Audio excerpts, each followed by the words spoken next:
वाहिगुरू जी का खालसा वाहिगुरू जी की फतेह। मैं सतनाम सिंह प्रधान आदर्श सोशल वैलफेयर सोसाइटी गुरदासपुर अपने शहर ਅਤੇ देश वासियों अपील करता हाँ कि सानू घरों तो बाहर नहीं निकलना चाहिए। अगर किसी जरूरी काम लिए घरों बाहर जाना भी होए अपने मूँह से मास्क पा के ही निकलना है।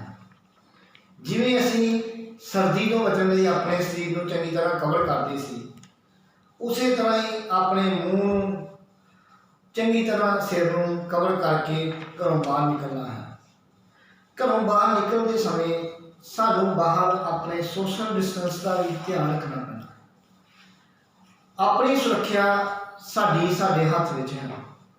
जदों भी घरों बाहर घर आना आम तुरंत किसी भी व्यक्ति नाल नहीं मिलना, अपने हाथ मूँह चंगी तरह साबुन नाल धोना, फिर ही किसी व्यक्ति नाल तालमेल करना है।